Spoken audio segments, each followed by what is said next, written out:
In problem 2-27, we're asked to take some data for the psychological testing services and calculate a cost per test for 500 tests and if they perform 400 tests, and some various cost calculations along with gross margin per unit and a contribution margin per unit.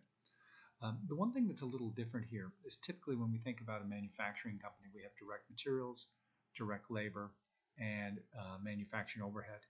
In this case, we've got labor for oversight and feedback. That's our direct labor. But we've also outsourced some of our test analysis. So that would be a second form of direct labor. Then we have our direct materials, and then of course our manufacturing overhead. Let's go ahead and calculate our variable production cost per unit based on 500 tests. So our variable production cost will include our labor for oversight, our outsourced test, our materials used in testing, and our variable production overhead for a total of $157.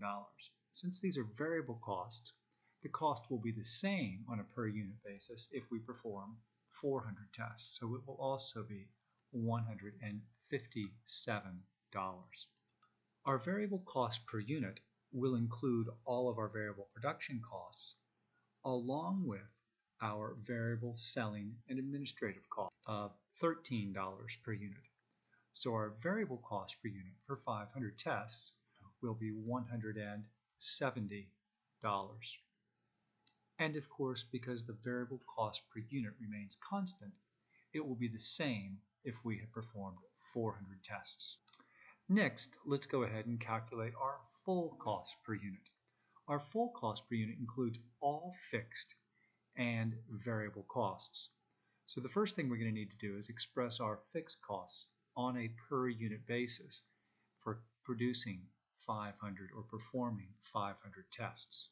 So on a per unit basis, our fixed selling and admin expense, we'll take the $20,000 and divide it by 500 tests, and we have a $40 cost per test. For the fixed production cost, we have $24,000. We'll divide it by 500 tests, and we'll have a per unit amount or per test amount of $48 per test. Now let's go ahead again. Our full cost per unit is all fixed and variable costs. So when we perform 500 tests, the full cost per unit is $258 per test. Now, if we only perform 400 tests, our cost per unit will change. The selling and admin expense per unit will be the $20,000 divided by 400 tests, or $50 per unit. And then the fixed production cost, the $24,000 divided by 400 tests, would be $60 per test. So our total full cost per unit when we produce 400 units would be $280 per unit. Next, full absorption costing. This picks up all fixed and variable, all production cost, only production cost. Again, that's required under GAAP. So all of our production costs would be as follows.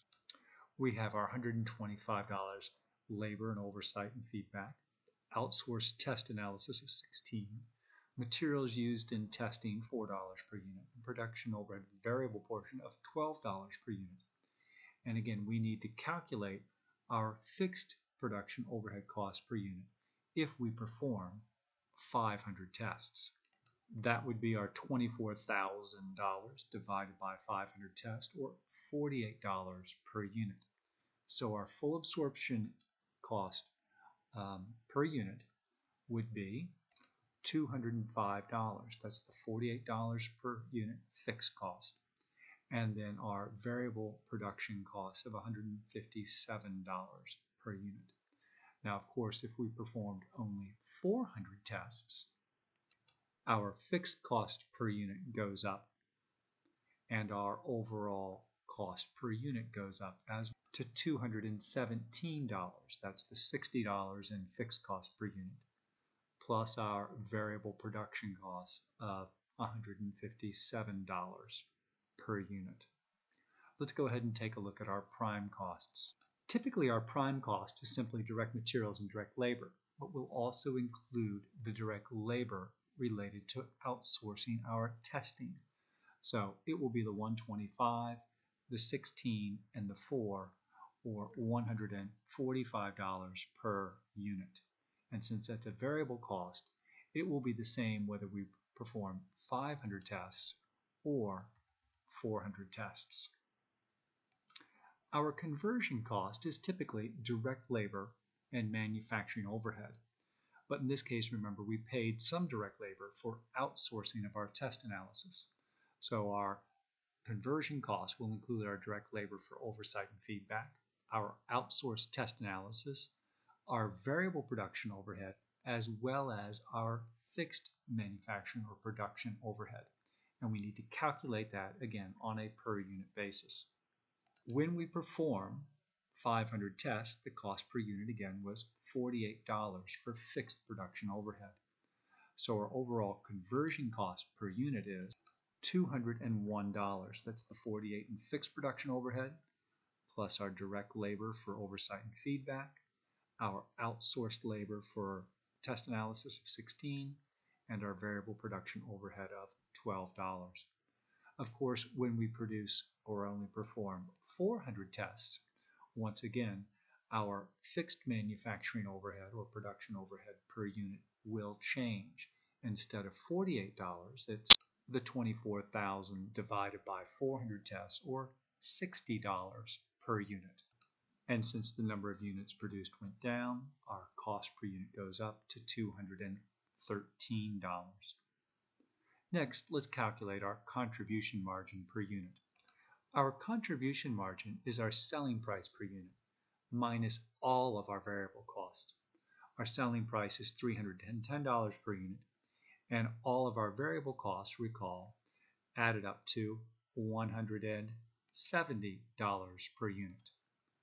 So our contribution margin, $140 per unit. That's the 310 minus $170 per unit.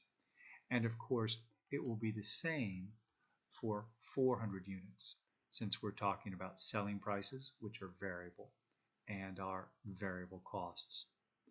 Our gross margin per unit is a gap-based measure, and it's our selling price minus our full absorption cost.